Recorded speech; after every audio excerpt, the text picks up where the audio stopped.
driving with Master Ziggy of Cane Fighters International after 2 weeks of intensive cane training, and the culmination of about a year and a half of talking and visiting and sharing knowledge with each other. And some exciting things are happening in the works between us.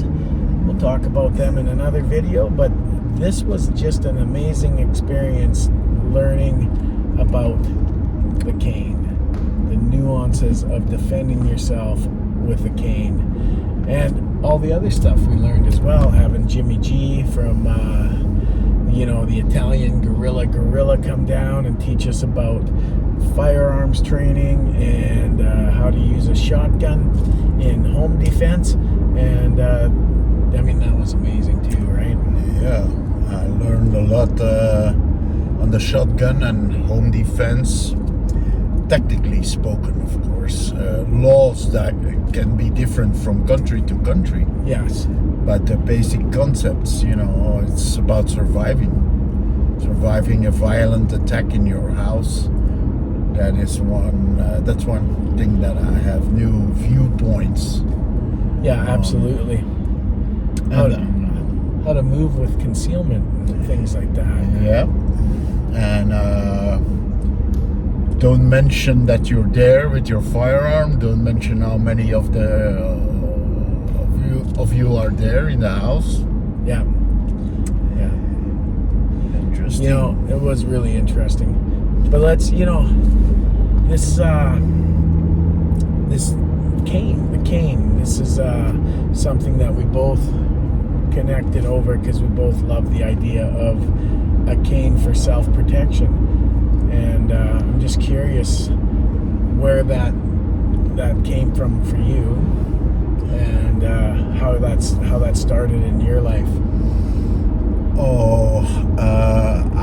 In fact, it all started with me and my meniscus. Oh, torn meniscus. Yeah, so I was limping for more than a year, and I used a cane to move around, and then I decided that I would invent something that already exists for over probably since the beginning of mankind. But a rediscovery, and then meeting up with Mark Shuey, Grandmaster Shuey. Yeah.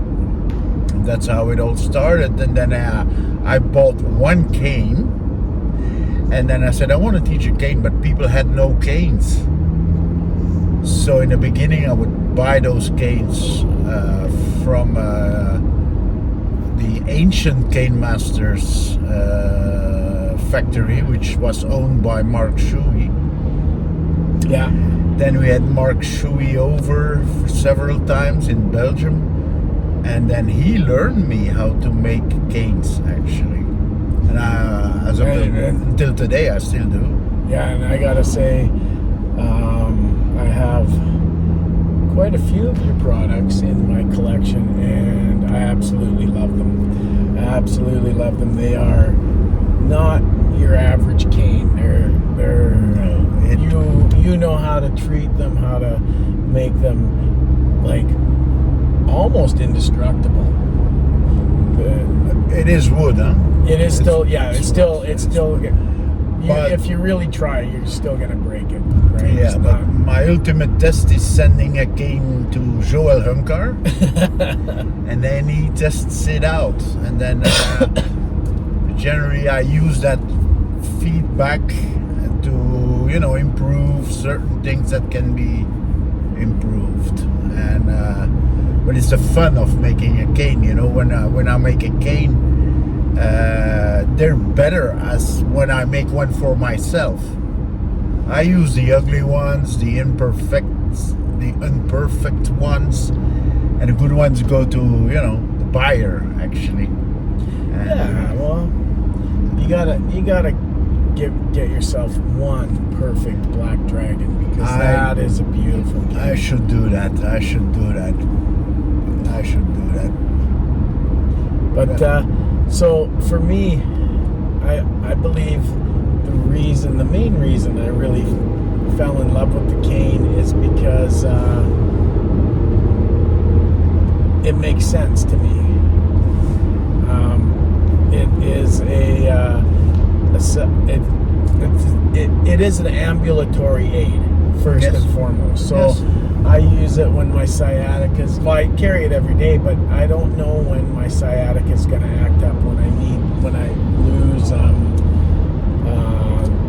as much ability to use my legs, so it's handy to have for that. I mean, I could limp around without it, but it just gives me a little extra support. And I'll tell you what, just last night I had a mother deer coming for my dogs, and yes, they do that. And I swung the cane over my head and smacked it on the ground in front of her, and she backed off, and I was able to make myself bigger and back her off. And I was really glad I had that cane, because the one time when I did not carry a cane, my dogs did get stomped by a mule deer, and it's not pretty. They're strong. Those hoofs hit hard, and they have killed dogs in my community because there's so many deer right in town. But which is an odd danger to have, right? It's not a typical danger to have, but it's still like what it doesn't have to be a deer. It can be a wild dog. It can be someone who wants to mug you. It can be a human. It can be whatever. We have a lot of feedback of our customers using their cane against animals, dogs, wild dogs, and all that. Most of the time, where I live, it's more humans. Yeah. The big problem, because we don't have deers and bears and Turkey vultures. Sorry. all that. Yeah, we don't have that, but we have humans. They're a problem. Yeah. Sometimes. Yeah. By the way, did you see the vultures back there? The what? Vultures. I don't know. Didn't see. Okay, sorry, getting sidetracked here.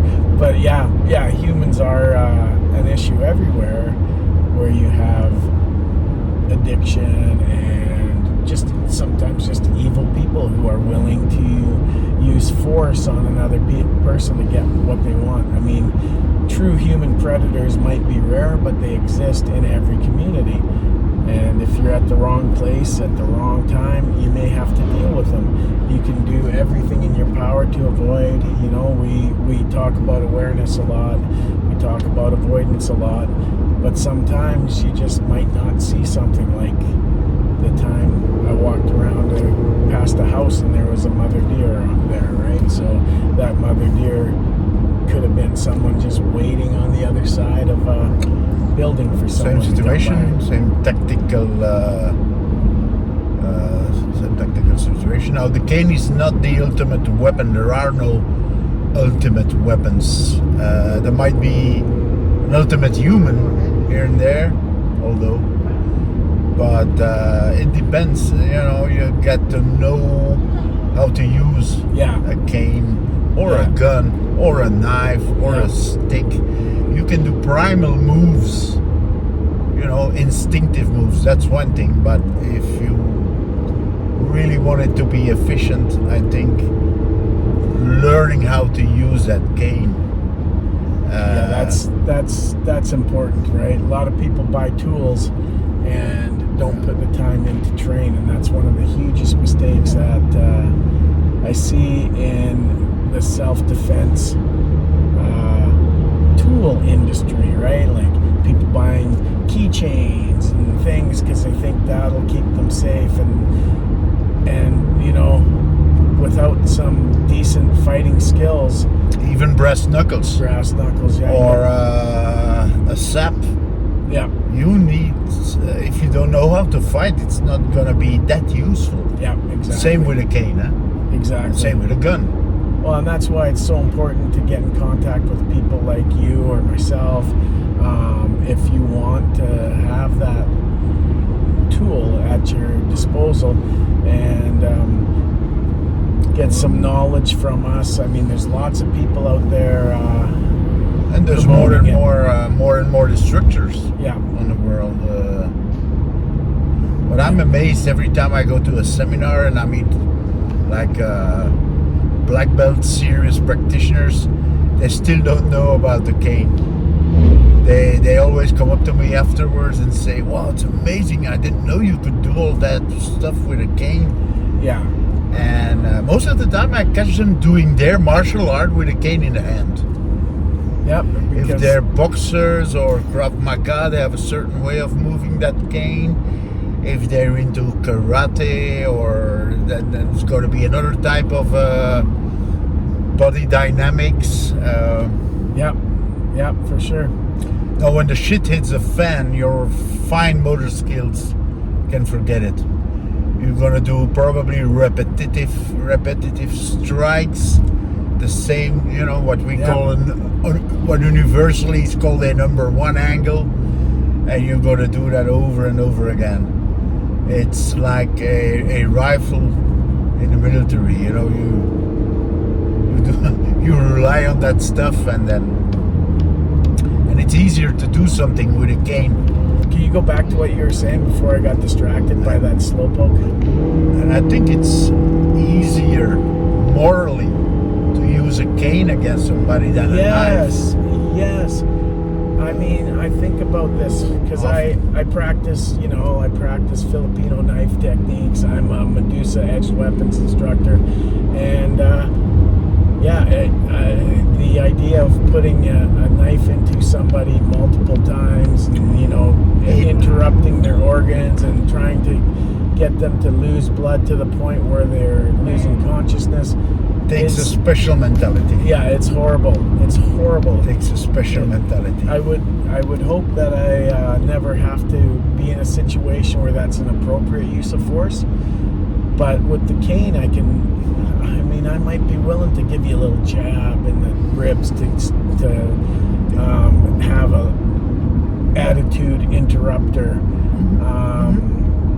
I may be willing to punch you in the side of the jaw with the crook, and which is already a serious technique. Huh? Yeah. You might break bones actually. Some people can do that with their fist, I know. But well, the cane is a strike enhancer. Yes, on that point. It's gonna, whatever skills you have, whatever body mechanics you have, the cane will take that and make it better. But it's important to know that there's no ultimate weapon of any kind. You have to use it. You have to use it, reuse it, get used to it. Like people who do everyday carry.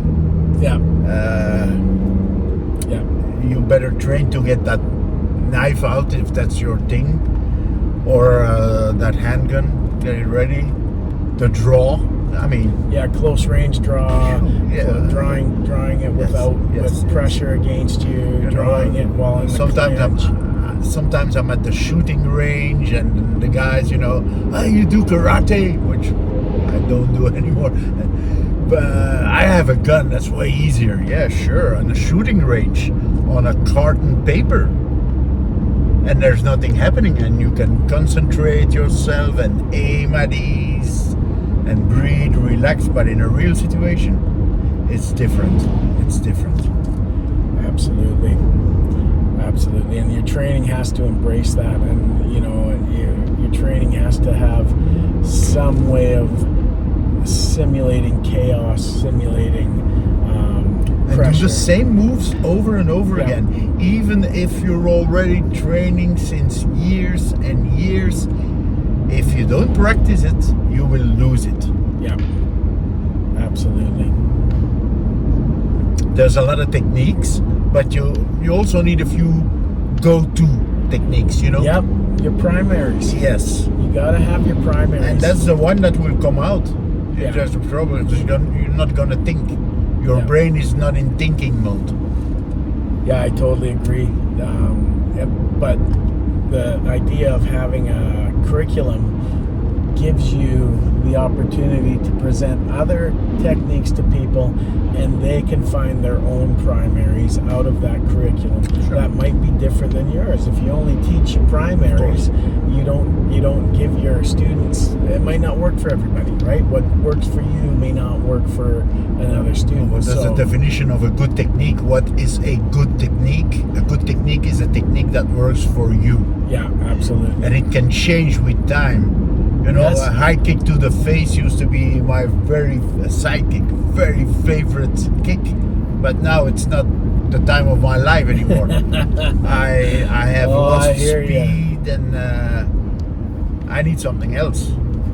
Yep. And then you learn new martial arts or new systems.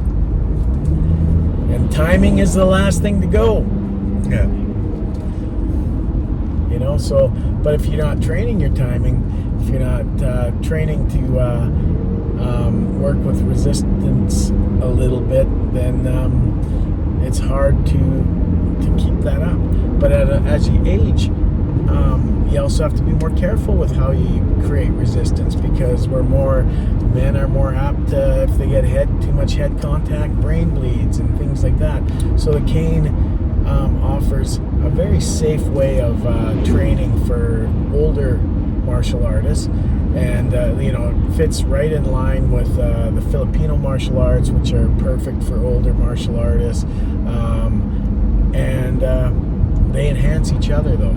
Like if you do Filipino martial arts and you do cane training, it'll absolutely enhance your Filipino martial arts, and vice versa. Is there anything else you want to say, Master Ziggy, before I turn the camera off? Well, if you're in Canada, my friends of the cane and the stick, go to see Master Joel. You will learn a lot of good things here. They're a bit brutal over there in this dojo. They don't drink beer, only whiskey.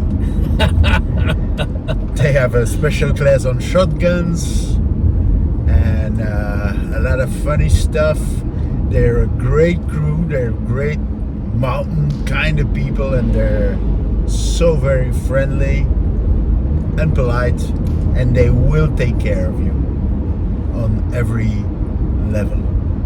Well, I gotta say, if you are looking for cane work and you're in Europe, near Belgium, this is the man to talk to. And he's also bringing my personal brand of Eskrima with him, Boondock Eskrima, and he is very, very well looking into, because I tell you, I've trained with lots of people.